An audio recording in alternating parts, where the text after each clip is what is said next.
Welcome to episode 515 of the Entertainment 2.0 podcast, brought to you by thedigitalmediazone.com. I'm Josh Pollard.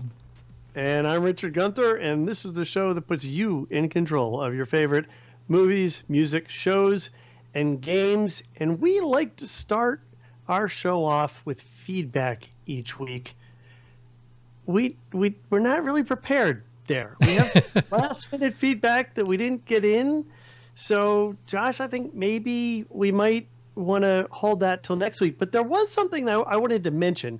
We're not going to provide actual resources to people because I think that violates some DMCA legislation somewhere. But we did have a listener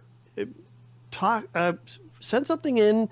Carlton sent something in about how one way that you might be able to get access to content you're trying to watch if it's not in your locale is to consider changing your DNS that you use. Rather than having to have a VPN and all of that stuff, it is possible to point to a DNS in another locale that might help you gain access to the content that you want to get.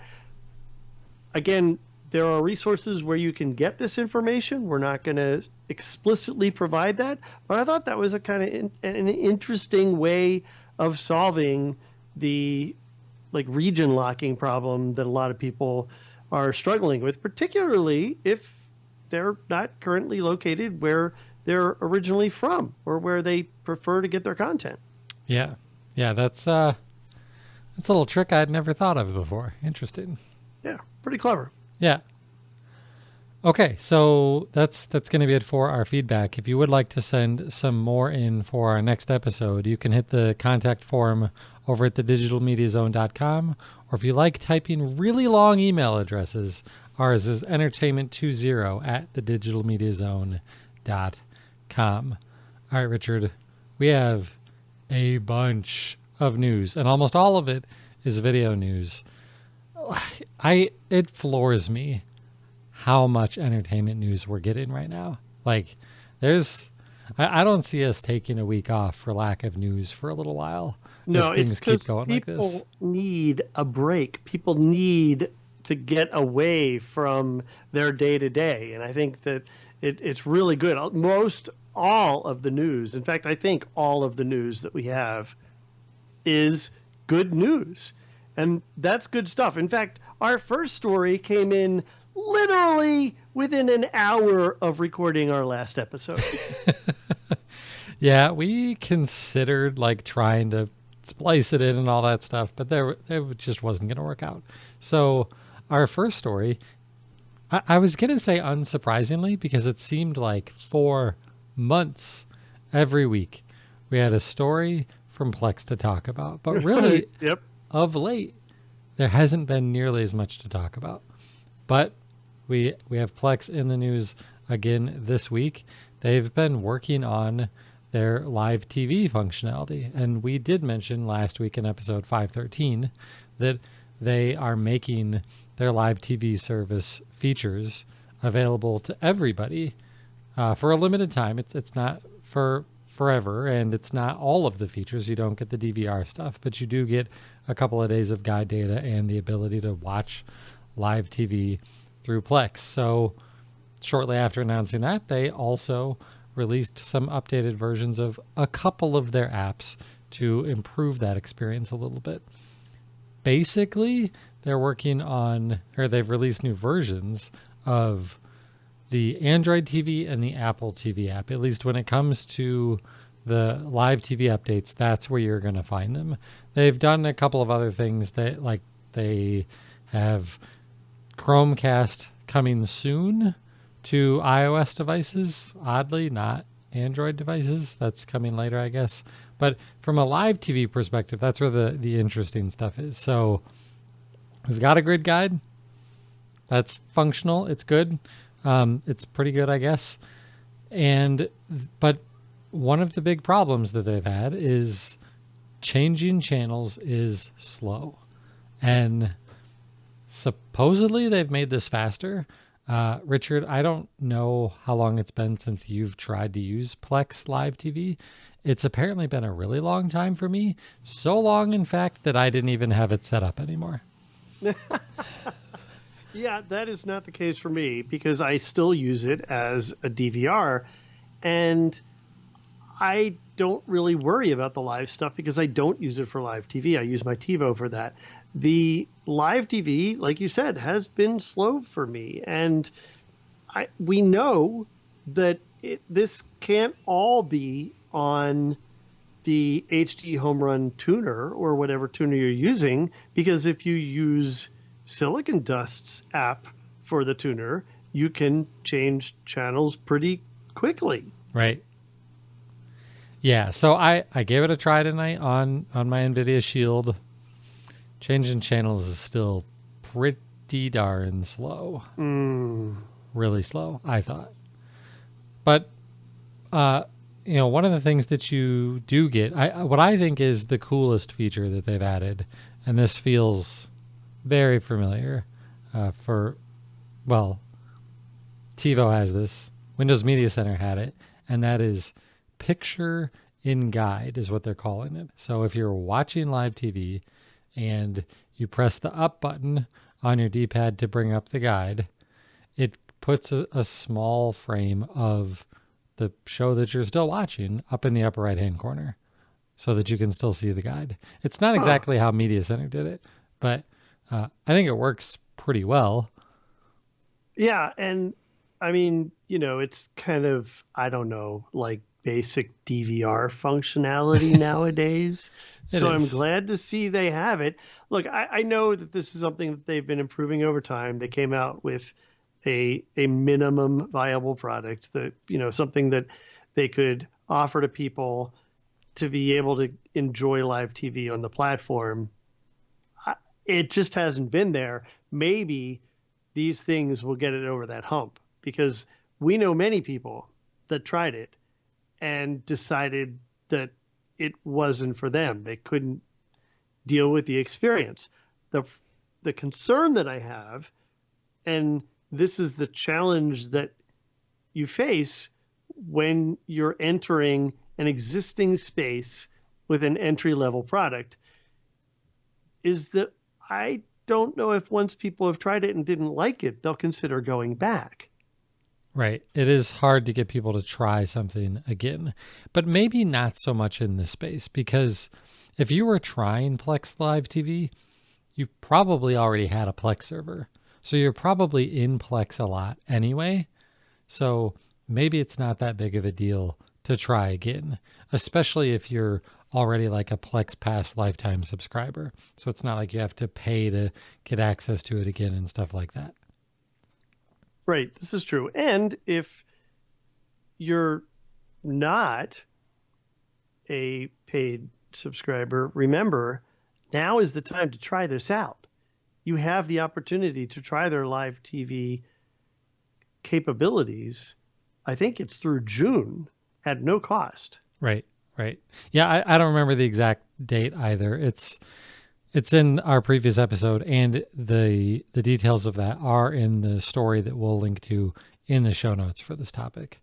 So you can absolutely go and try just about all of this stuff for free. The one thing you can't try is, and this is another one of those like, oh my gosh, you didn't have this feature before features, but if you're watching TV and you press the OK button or whatever your remote calls it, the thing that would bring up pause and allow you to select captions and stuff like that, they've added a record button there. I can't believe they didn't have that before, but apparently they didn't, and now they do. And then outside of all of that, they've added a couple of extra things to the main live TV interface section, where it's not the guide, but it shows you like channels that you've recently watched, and they've added a couple of featured rows, one for movies that are on later, one for kids shows that are on later. So those types of things are nice, and they still have the original, I don't even remember what they call it. Maybe they just call it featured or something like that, but it's the last accessible tab in the interface. that takes you to the view where it's just a bunch of posters for shows that are on now and shows that are on later. The interface that you and I both find next to useless.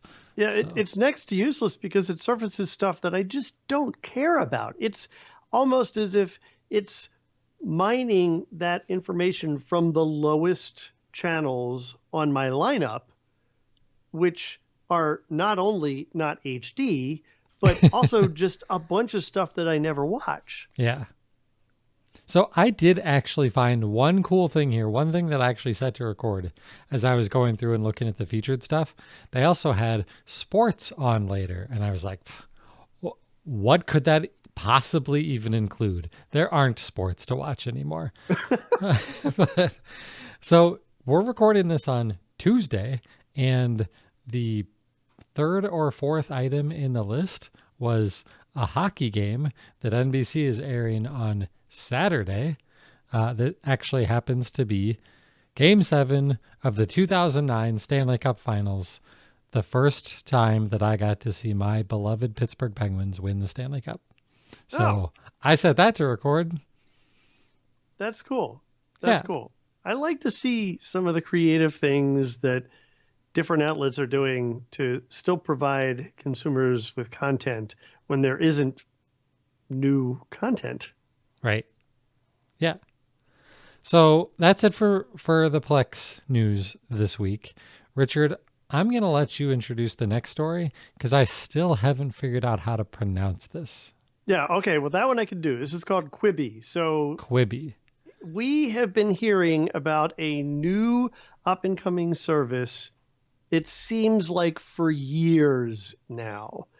And if I remember correctly, I'm pretty sure that this spawned from a predecessor, but this is a very well-funded initiative with big names in the management, big names on the screen, and they are producing lots and lots of new content designed for you to watch on your phone. And on your phone on the go. Only on your phone. And it's in short form, 5 to 10 minutes, so that it's digestible while you're commuting, while you're maybe, I don't know, walking between meetings, while you're taking lunch. All of these things that we kind of don't do the same anymore right now. Right. Anyway, timing aside, like this is a big bet, right? This company is throwing a ton of money at a completely new format. You could argue, yeah, but YouTube does this. Yes, but YouTube does this with independent content creators. Largely, the big name content producers that post their content to YouTube aren't intentionally creating 5 to 10 minute content. They take their other stuff and they also post it to YouTube so that you might be able to watch it, like segments from Saturday Night Live or the different news segments from different news programs. It's not content that's designed to run 5 to 10 minutes intentionally. That's what Quibi's doing. It is the gamut. It's scripted content. It's unscripted content, meaning reality or makeovers. They have actually they have a couple daily highlight shows, so newsy kind of things. Off of your phone and only your phone. It's not going to be at a big screen. All of this and more can be yours for $5 a month. Or, get this, $8 a month without ads. This is where you put the wah-wah sound in. Yes, this is ad-supported, even though you're paying for the content. But just like Hulu, just like cable TV. Yep. Well, although arguably Hulu isn't really, well, yeah, because there's that ad level. I forgot about the fact that there's an ad paid level. Yeah, okay, slumming it in the ad level. That's what I do with Hulu. Yeah. I don't have the patience for that. It's worth the extra $3. So basically, it's going to cost you money, but you can try it out during the month of April. You have the ability to get a 90-day free trial. They just launched. I think this week was their Yeah. launch week. Yeah, it was this week. The reviews are not kind. Really? Not kind at all. No. Well, okay, so fill me in. What is it that they don't like about it? That a lot of the content feels kind of forced. Maybe it feels for a very specific sliver of consumers. You are commuting and you're this age and you like watching video while you're doing that and blah blah blah. Right? It seems like it's very, very specific. A lot of it seems gimmicky. For example, they have this thing where there's 2 streams for each show. One of them is in landscape and one of them is in portrait. And you can rotate your phone at any point during the program and it'll switch from one to the other. Now, what you may end up getting is a differently framed view of the same content. So that's kind of interesting, right? They're actually thinking about how the story is getting framed when they're filming it, but really that's not significantly different from anyone who's been doing CinemaScope or anything else, because they also had to look at what's it going to look like in 4:3 versus the CinemaScope, and more recently in 16:9 versus CinemaScope. So, okay, or they might actually provide different content. Like they might have, I don't know, commentary in the flip view, or they might just have, I don't know, some other like bonus stuff that might be available in addition to what you're watching. I don't get it. I don't think that there's a big enough audience to warrant the hundreds of millions of dollars that have been invested by deep pockets into this content. I don't get it. They're big names, big stars. I just don't get it. Have you tried it? No, I'm not interested at all. Like I am not the kind of person that sits and watches video on my phone. I can't stand doing that. When I have content on my phone that I'm watching, I almost always AirPlay it to something or cast it to something so that I don't have to look at it on the little screen. Now, part of that is that I am older, and so it's harder for me to watch something that's smaller. But I just don't like, I'm leaning my head down looking at this thing and holding it right for 5 to 10 minutes straight. No, not me. You're holding your phone and staring at it for 5 to 10 minutes straight when you're sitting on the couch looking at Twitter. Actually, I don't use my phone for Twitter. I use my tablet. But again, it's a very different experience. They're not even creating tablet apps.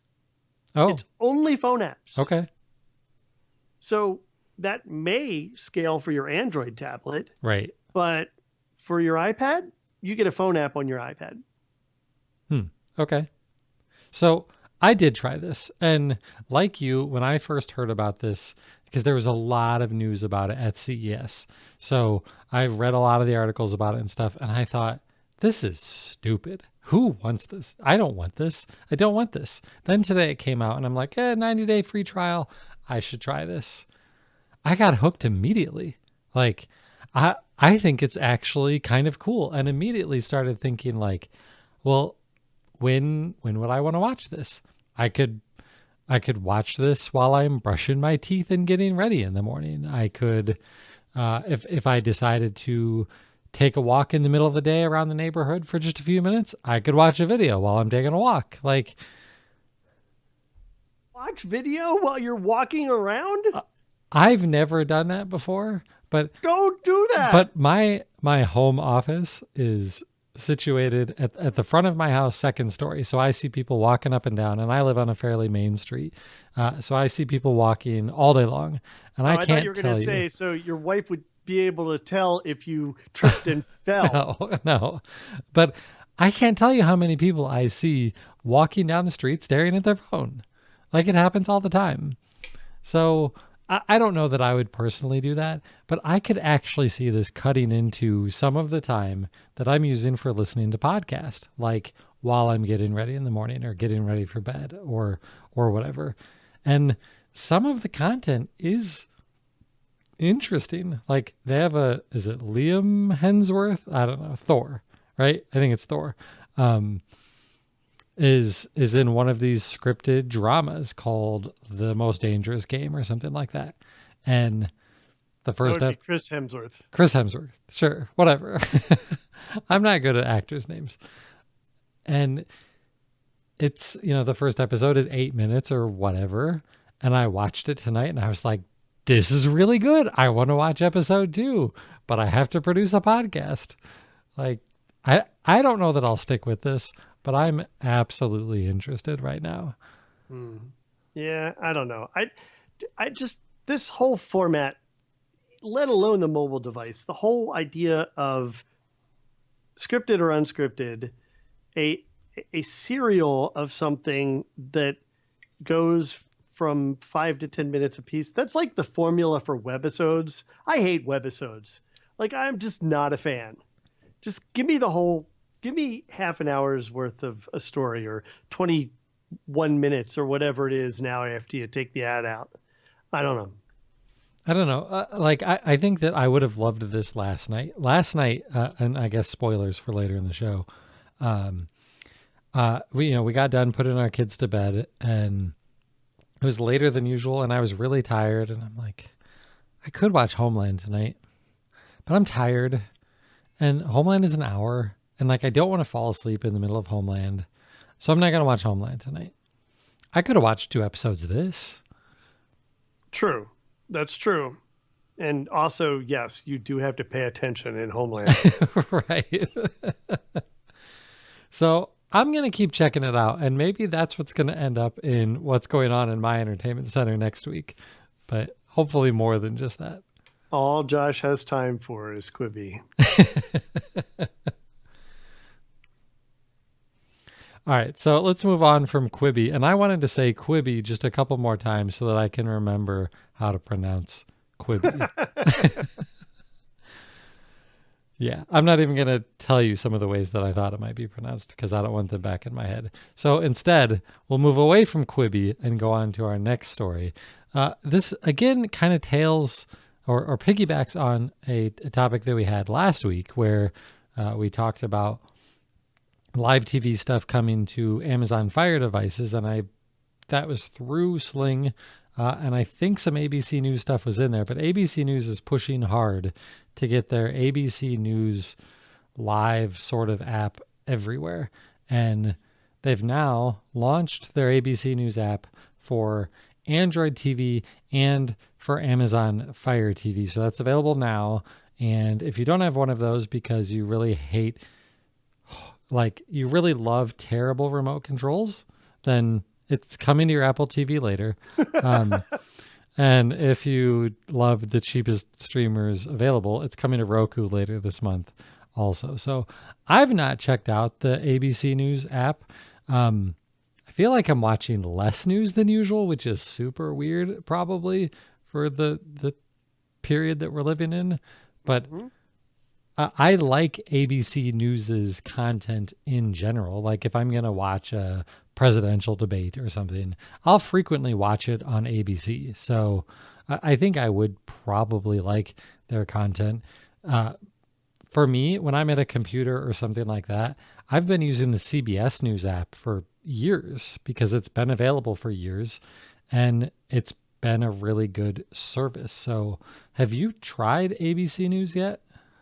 I have, and it seemed like, and this perhaps isn't surprising, it's largely a collection of segments put together in a linear format so that there's 24/7 content. I'm sure there's a lot of repeat.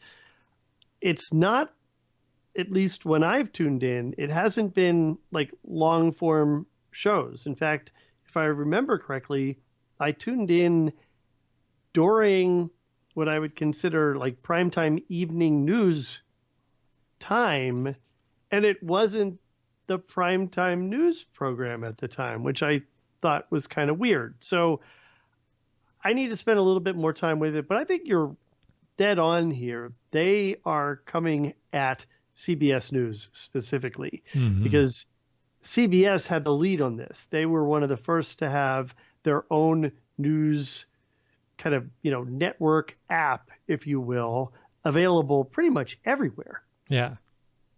Yeah, years ago. Like, I think maybe 2015 timeframe. It's been around for a while, and it's Yeah. good. It is good. App. Yeah. So I guess I need to give ABC News a try. But I don't watch either of them very often. So who knows? Maybe the CBS News one has gotten a lot better too. Don't know. All right. You're a big HBO fan. I am. But you probably pay for it, right? Yeah, I actually get HBO free with my AT&T wireless service. Oh, nice. Yeah. Nice deal. Well, for those of us who are not getting HBO for free, HBO is making a lot of their content and a lot of their really good content available for free for the month of April. So it includes some of their biggest series like The Wire, Silicon Valley, The Sopranos, Veep, True Blood. You'll notice Game of Thrones isn't in there. You'll notice Westworld isn't in there, but that's still a lot of other really great content. A lot of their documentaries are in there. And then they're also including some WB movies. Now, I looked through that WB movie list and there wasn't really a whole lot that jumped out at me as all that interesting, but there is a lot available and it's all free right now. And so if you're wondering, okay, so how do I get this? Well, they've got a couple of different apps for their multiple services that I still don't really get. They have an HBO Now app and they have an HBO Go app. And all of this stuff is available through both of those apps for free for the month of April. Yeah, you can sign up for either one. HBO Go is what you would typically sign up for if you already have cable service. HBO Now is the app that you would use if you only want HBO over the top and you don't have cable. Either one of them is going to be available to you at no cost now, which is really cool. It's a limited collection of content. I mean, I'm surprised they have Silicon Valley and Veep because they are the two most recent shows that caught my attention in this lineup. Everything else, The Wire, True Blood, Sopranos, I mean, that stuff's old. So Yeah. it's basically 15, I guess, HBO's top 15 series, excluding anything that is like blockbuster current, like Westworld or Game of Thrones. Right. Was The Wire the one in Baltimore Yes. with the drug detectives and Yes. stuff? Okay. I have not watched that yet. I would imagine that if you start watching that during this break, which I'm not entirely sure is the right time to be watching The Wire, because everything that I know about The Wire is that it is intense. Yes. And telling the story of a community that is really dysfunctional. And I don't know that that's what we want to hear about right now. Probably not. I actually have watched Try some of the other it. stuff. And I thought you had seen The Wire also. I have not. Oh, because I watched maybe the first 2 seasons. Yeah, and it's like 6 or 7 years long. Wow. Yeah, it's a lot. Yeah. I should watch Homeland instead. You should. You absolutely should. Maybe I'll start that this week. All right. Well, if HBO is not your thing, maybe Showtime and Epix are of more interest to you. And of course, these are different camps because they're different studios that they represent and different owners. And so Epix and Showtime are, again, cable stations that have app experiences. And on Apple TV, you're just going to get free access to the Epix content and the Epix channel that's in Apple TV. So that's just available to everybody that has Apple TV for the month of April.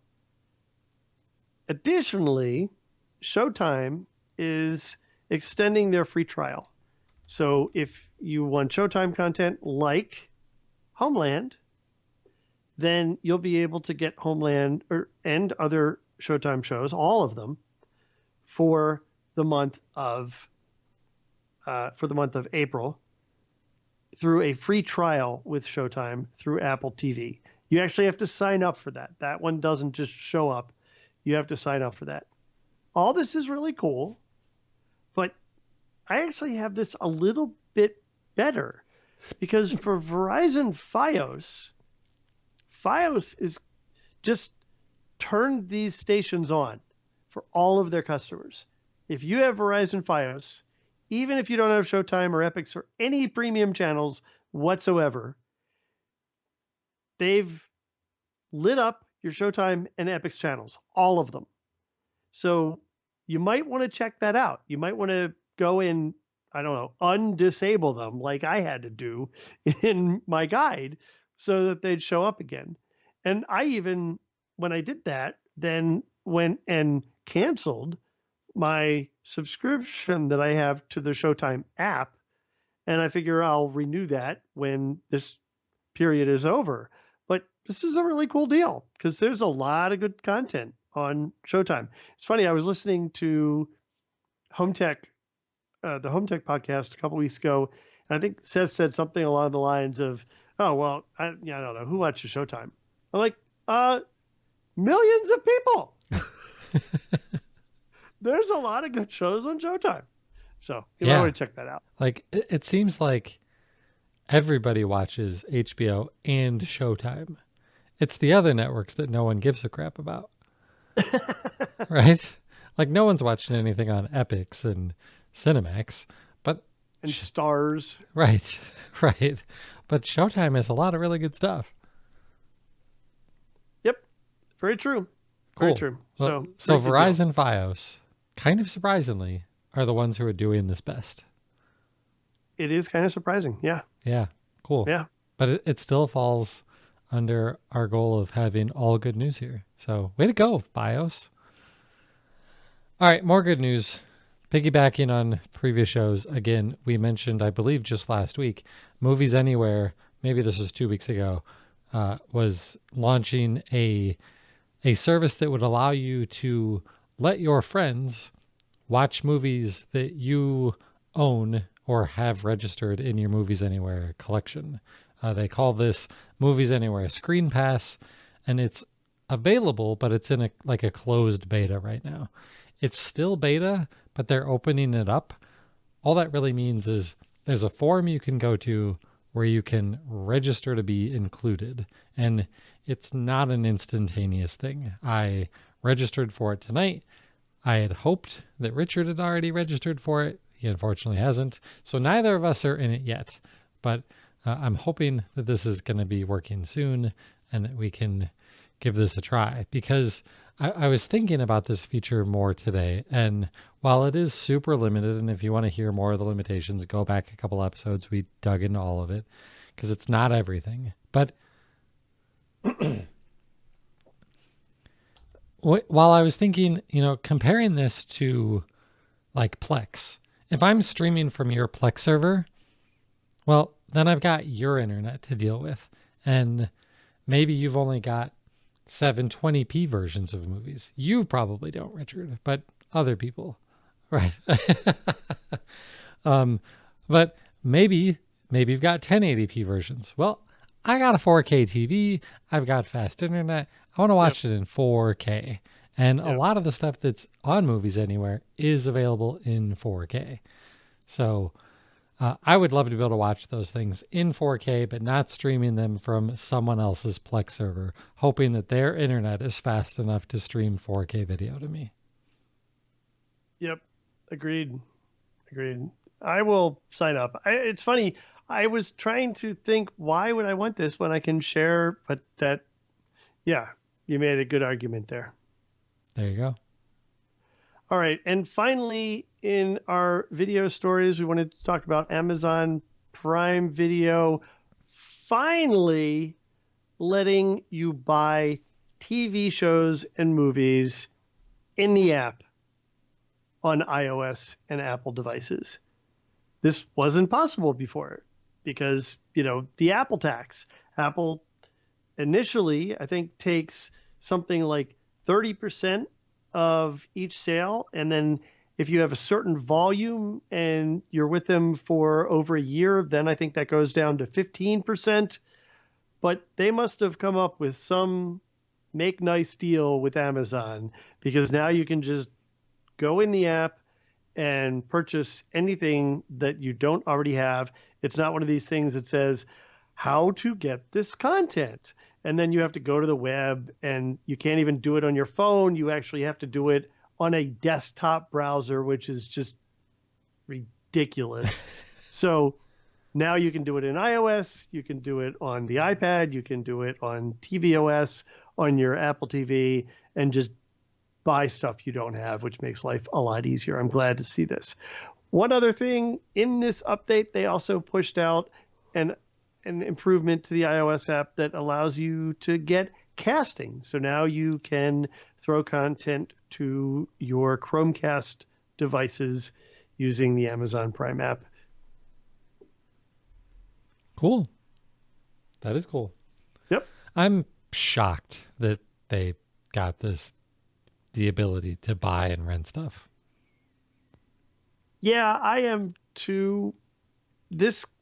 I don't think that this, while it may seem logical, I don't think that this is necessarily anything that they did specifically because people are home more right now. But it is possible that might have accelerated this. There's a lot of infrastructure that needs to be in place to support this kind of update. Right. So it's not something that they could have thrown together in the last month. But I wouldn't at all be surprised if they had something that they were working on and they decided to get together and say, hey, you know what? Let's help our customers get more content if they want it. By the way, speaking of content on Amazon Prime, if you're not already aware of this, if you've ever heard of IMDb TV, it is a free TV service that you can get on Android and some other devices. IMDb is actually owned by Amazon. And if your device doesn't have an app that lets you get IMDb TV, all of that content is available, ad-supported, in the Amazon Prime Video app. So okay. There's a lot of cool stuff there. Is there? Well, to the extent that it is catalog libraries from a whole bunch of different studios. If there are catalog titles that you're interested in, just like all of these other ad-supported services, there's probably something there that might interest you. What I do find good about most of these is that it doesn't feel like there's a ton of overlap. So if you get enough of these that are giving you free content of catalog, eventually we're going to get the whole catalog. I don't know. I have a feeling that all of these services are basically pulling from the same source. So maybe, but I have not, there have been numerous times that I have looked for content and I ended up finding it either on IMDb or Tubi or Vudu, and it wasn't in all places. Okay. I can't believe you're looking in any of those places, but well, I'm looking for content and that's where it is. So it's not like I'm like, hey, I'm on my, I forget what it's called, the watch, I forget what the app is, but the thing TV that Time lets app? you, no, not TV Time. It's the one that lets you find out where stuff is. But in any event, yeah, there's good stuff. Don't give up on it. Okay.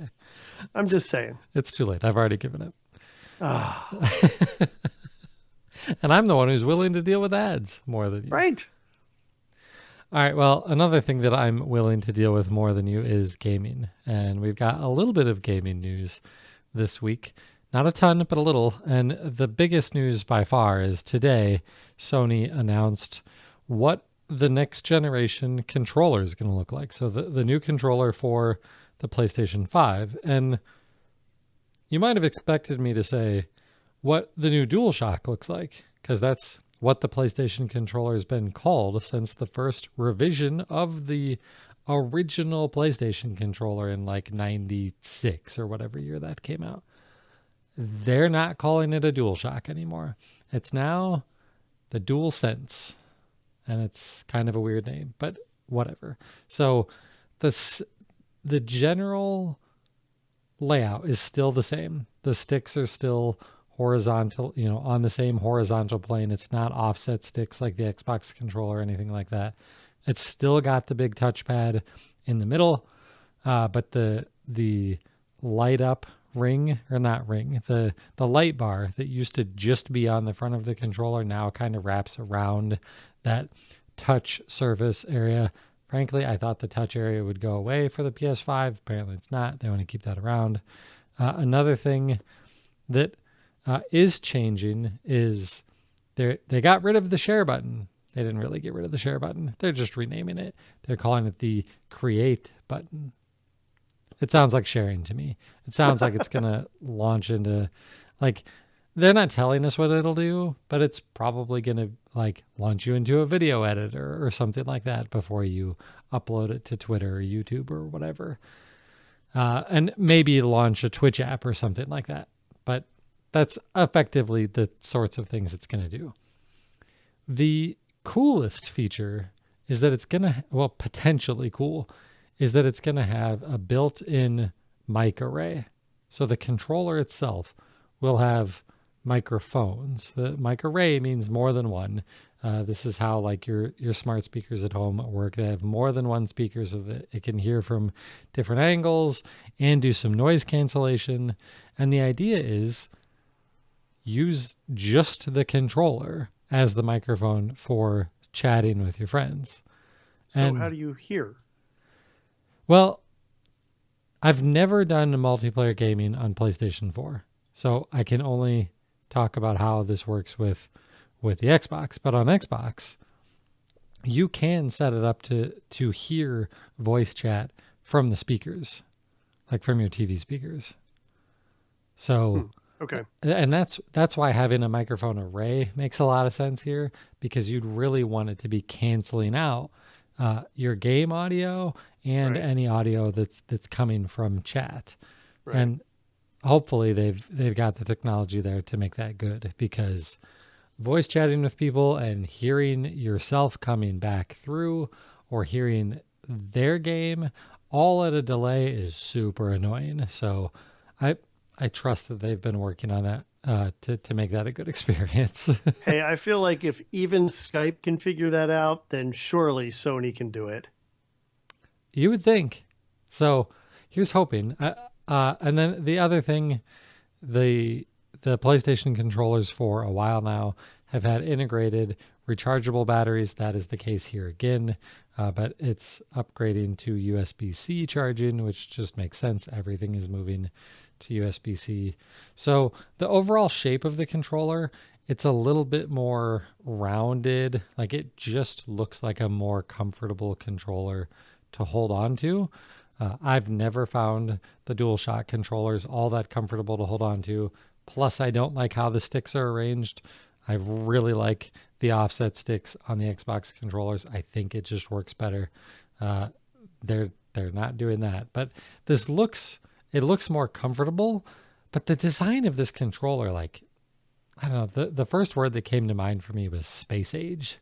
And I don't think it looks cool. I don't mean it in a good way. Like, Ah. I think it looks kind of cool, but I think it's not going to take long at all before we're like, ooh, that's a dated design. Well, you could say the same of, I don't know, every white version of the Xbox that they've come out with. Of the console or the controller? Of the console. I mean, I think it's because of I'm assuming that it's because of the black and white color on it that it just feels like it's. I looked at it, I'm like, wow, that looks kind of 2001. I mean, like the movie 2001, Right. Which came out in I think 1968. But I think that's cool. I like it. I guess I don't like it. Like, it's fine now, but I really think in 2 years we're going to be like, okay, Sony, it's time for something new. My question is, does it still have the square, circle, triangle, and whatever the other one is, star? Yes, of course. Of course. It's square, triangle, circle, and what most people call X. Oh, but X. But it's officially called cross. No one calls it cross. Okay. Because crosses are typically horizontal and vertical, not both at diagonals. Right. But it's apparently officially called cross. Whatever. So that's the new controller. We don't know what the console looks like yet. We don't have release dates on any of this stuff, whether it be the new Sony, the PS5, or the Xbox Series X. But, they're going to keep slowly releasing this stuff. Okay, so that's it on the Sony side. This week, also, Microsoft put out a post teasing the upcoming dashboard update for the Xbox One. This is the 2004 update. You would be wrong if you saw 2004 and thought that meant 2004. How dare you? It's 2004. Not confusing at all, particularly since Windows releases in 2004 were actually named by year. Right, which is why they're calling it 2004, so that you're not confused, Richard. Oh, it makes it so much more clear. Because the 20 is for the year and the 04 is for the month. Duh. I don't know why you couldn't figure that out. Duh. They're doing the same thing with Windows. So well, but Windows, yeah, they are with the versions, but I mean, they're promoting them really as 20H1 and 20H2. No, they're not anymore. They're not anymore? No, it's 2004. They should have stuck with 20H1 and 20H2. That made sense. That actually has business meaning. Right. Like globally. Yes. Yeah, like it was way better than Creators Update and Anniversary Update and all that stupidity. Right. They switched to something that made sense, and then they thought, this isn't going to work anymore. That's right. Next year, we'll be past this. It'll all be 21 something, and it'll make sense again. Maybe. Okay, so now that we're done harping on the version name, what's coming in it? We're 6 years into the console release cycle. It's not that much that's coming. But it's nice stuff. So I did fire up I have 2 Xboxes. My Xbox One S is in one of the 15 insider rings. I don't remember which one. So it's not on any of the like super fast ones. So I've got a little bit of this, but not all of this. So I can't give you a full hands-on of what it was like. But they've updated the guide. The guide is the thing that pops up over the left side of the screen when you push the Xbox button on your controller. They've made it so that it's customizable because it's basically horizontal scrolling tabs or horizontal tabs, and then everything scrolls vertically. Right. And they're making it customizable so that you can arrange them the way that you want them to, which is cool. That's nice. Can I take some off? Can I take the ones off that I don't care about, like all the social stuff? Well, if you can't, you'll be pleased to know that they're combining the social ones. So okay. Chat was one thing, party was another thing. They're combining party and chat into one thing. And I'm curious, like that was the thing that I really wanted to try out because I use both of those all the time. So I'm really hoping they didn't screw that up. But that is not on the Xbox that I have sitting behind me right now. It also is changing so that when you press it, you start at the left. You don't start in the middle. Like right now, when you press the guide button. I hate that. Yeah. It makes no sense. You can go 3 steps over to the left and 3 steps over to the right. Like, it's weird. So going from left to right, it's going to be customizable. They're somehow combining party and chat. And then the other cool thing, this was the one feature I did have on mine. If you go into the My Games and Apps app, they've added in lots of the different views a button called Surprise Me. So like you go into your installed apps and you click Surprise Me, and it says you should play NHL 20, or you should play Cuphead or Ori. Oh, okay. It just picks one. It doesn't actually take you right in it, does it? No, it doesn't take you right in. That could go horribly wrong. Right, especially with how long these games take to load. Yeah. No, it just says, how about this one? How about this one? But it's not just on the games you have installed. So like you can go to Game Pass and say, surprise me. And it pops up a little thing that says, how about Sea of Thieves? And one of the important things there is it tells you how big the game is. Because if it's like, how about Gears 5? Well, Gears 5 is a 70 gig download. So cool idea, but I'm not going to be playing it for a couple of hours while I wait for it to download. So, but this surprise me functionality is available in lots of different areas and filters of how you're looking through that part of the app. So it's fun. Like honestly, I could have used this last night because when I decided not to play Homeland, I was like, all right, let's turn on my Xbox and see what I want to play. And I kind of looked at what I had installed. I'm like, I don't know. If I would have had Surprise Me, maybe I would have picked one. Maybe. But I didn't have Surprise Me. So I didn't have anything like pushing me to play a specific game. So I didn't. And then I fell asleep on the couch. I'm way too much of a control freak for that feature. Yeah. So that's coming very soon. It is the 2004 update. So my guess is like next week, the week after that tops before it's on everybody's Xbox. So you won't have to wait long. And you won't have to wait long for the gaming news to be over in this show either, because it's over now. Which also means we're kind of done with all of the news. That's it. We don't have mobile and ebook stuff to talk about this week like we did a couple of weeks ago. That's shocking. Right. I mean, like every week we have ebook stuff to talk about, right? No. Yeah. All right. Well, we do have entertainment center stuff that's been going on. At least I do. You have a somewhat limited collection, if you could call a collection of one a collection. But yeah, I've been watching the usual stuff. Modern Family and Superstore, both were really good this week. The Flash and Arrow, I've been continuing to catch up on those. NBC has smartly decided to hold back its Epidemic episode that I've talked about for New Amsterdam, so that will not be airing tonight. And instead, they're showing reruns until they eventually show their season finale, which will be the next new episode. So there'll be a new episode short this season. They're going to hold it. They do want to show it at some point, assuming that there's going to be an appetite for that at some point when we all get past this, but it'll probably be a season or two later. I have been watching and am up to date on Homeland and Westworld. Loving both of those. We are continuing to watch Grace and Frankie season 6, continuing to watch our cartoon president. I am continuing to watch Cheers, and this weekend we watched the movie Shazam, which I had wanted to see even since it came out. I just didn't want to see it in the theater. You wanted to see this? I did want to see this.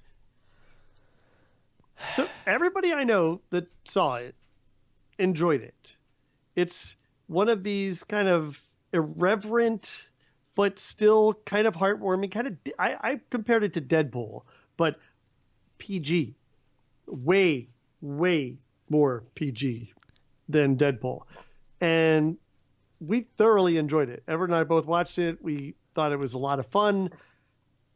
Part of the reason that I wanted to watch it is because I used to watch Shazam, the Saturday morning TV series, as a kid. And I wanted to see how well did they kind of hold up to the story that told. And again, as compared to the comic books, because I also read the comic books at the time. And I don't know if people realize this and they didn't even get into this in this movie because it would probably have been way confusing, but the character was actually known as Captain Marvel. Even Really? though there's also a Captain Marvel in the Marvel universe. Wow. I didn't know that. Right. That's crazy. It is crazy. It is crazy. Anyway, I recommend it, and it's showing on HBO now. So you could watch it for free if you sign up for one of the free HBO trials. Also, been watching a lot of news, been watching a lot of I probably shouldn't watch the press conferences because they just infuriate me, but I've been watching them too. And I am once again a week behind on podcasts because, no commute. Not that I ever really have a commute, but Right. I'm not even in my car at all. Yeah. If you're sick of being frustrated by the federal press conferences, you should watch the Ohio one. The Ohio ones are fantastic because we have good executive leadership in Ohio. That's good. I am glad to hear that. Yeah. Yeah. Yeah. You know what? I don't know if anyone saw this on Twitter. I learned this morning that the transcript for every one of those press briefings, with all of the fumbling and the just trying to get through one coherent sentence, all of that is documented word for word at whitehouse.gov. Wow. Yikes. I don't want to read that. Yeah. It's going to make a fascinating historical record, I'll tell you. All right. That's enough for my political bias peeking through there. What have you been playing, watching, doing in your entertainment center, Josh? Okay, so when we started the segment, you said I had a list of one thing. There was only one thing there. There was. Now there are three. And the reason for that is when I should have been working on this part of the show notes, I was watching content on Quibi. Or Quibi. So I do have a couple of other things on here. The only one that I initially remembered was that we played some more of the Division 2 over the weekend. Nothing more to say there than Division 2. Also, I think I mentioned this a couple weeks ago, and if I didn't, even if I did, it's worth recommending again as a way of trying to still hang out with friends, even though we can't in the same physical space. We've been doing Google Hangouts while playing Ticket to Ride on our phones, and we did that again this week. It was fun. I still really like this concept that we're pulling off. I need to come up with maybe some other games to try out, or maybe not, because Ticket to Ride doesn't take that much brain power, and really we're doing it so that we have more time to chat and stuff anyway. So Ticket to Ride, it's available on everything. Unfortunately, you missed the sale, so now you've got to pay $7 for it or whatever it is. And then the other thing that I played, so unfortunately no watching this week, is a brand new game called Sky Children of the Light, or at least it's brand new on Android. I think this was released previously on iOS. It might have even been in, what does Apple call their subscription game app service? Apple Arcade. Apple Arcade, that's it. Yeah, it might be an Apple Arcade. So this is a game from a company that makes games called That Game Company. Super creative name. And that game company is the same company that made Journey, which was a PlayStation exclusive. They made Flower, which was a PlayStation exclusive. And these are not like intense games. They're very artistic, and Sky reminds me a lot of Journey in a lot of good ways. So Sky, you're this little character who's kind of flying around these fairly barren landscapes. Starts in a desert area, moves on to some grass lushy areas. and it's kind of puzzly. And then the thing that was interesting about Journey way back when that game came out on PlayStation 3, that's how old this was. So like maybe 2010-ish. It was a single player game, but if you were playing online, you would occasionally see other people playing the game at the same time as you, and you could help each other out, but there was no way to communicate. And it was just, you happen to be wandering through the desert and come across another person who's on a similar journey as you. And it was a really neat experience. And they've taken the same concept here, except it's way more people. Like when I played Journey, I saw 2 people in the like 3 hours that I played that, which was the whole game.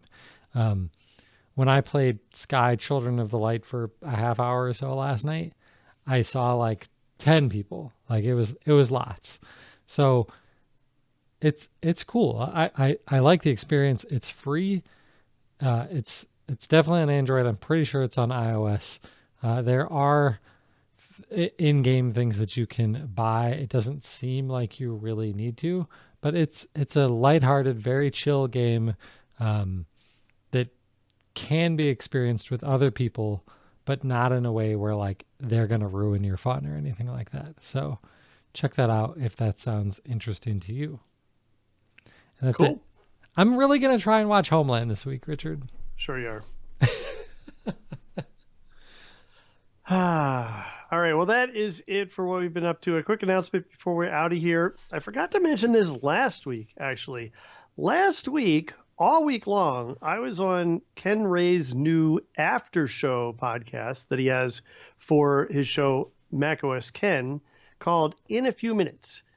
And each day we had a segment where we talked about just stuff that's going on, stuff that I'm into or up to, and it was a lot of fun. I would recommend, if you haven't already checked it out, and if you listen to Ken's other shows, you probably should be subscribing to this because I'm sure you'll enjoy it. He gets great guests on. But even if you don't, he gets great guests on. He's had Allison Sheridan. He's had a bunch of other people that are really interesting to listen to and get their perspectives in these short 10 to 15 minute blips that literally start with the last couple seconds of the theme song from macOS Ken. It is intentionally designed to be the after show.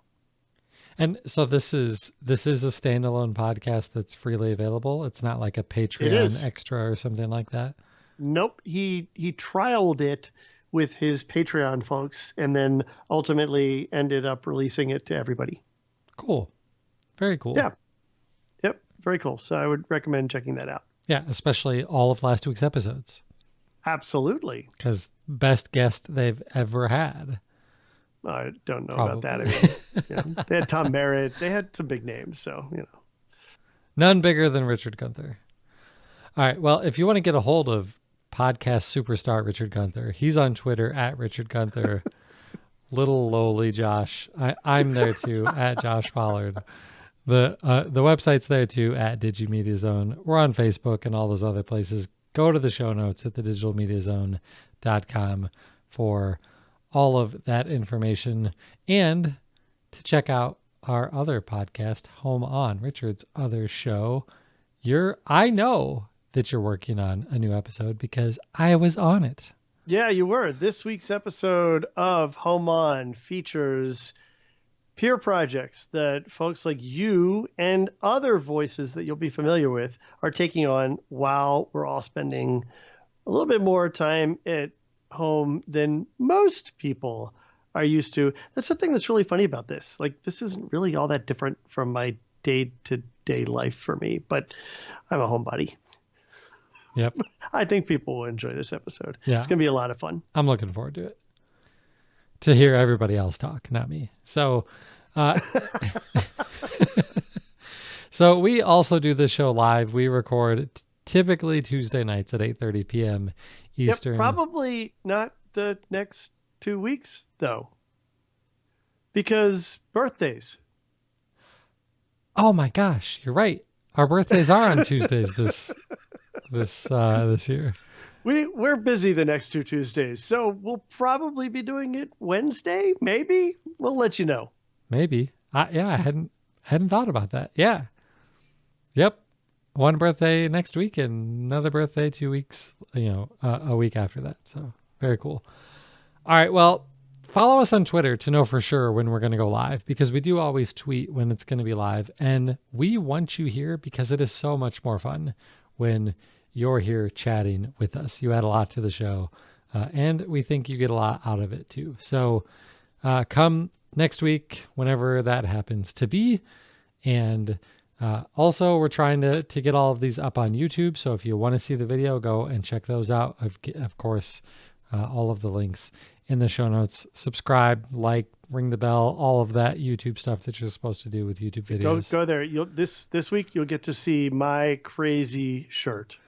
Yes, Richard's shirt alone is enough of a reason to go and watch this week's episode.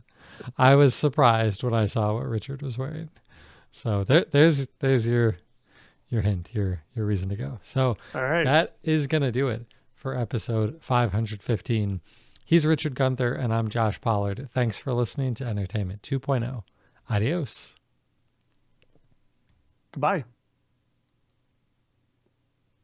Frickin' Richard. You always got to wait 10 years to say goodbye.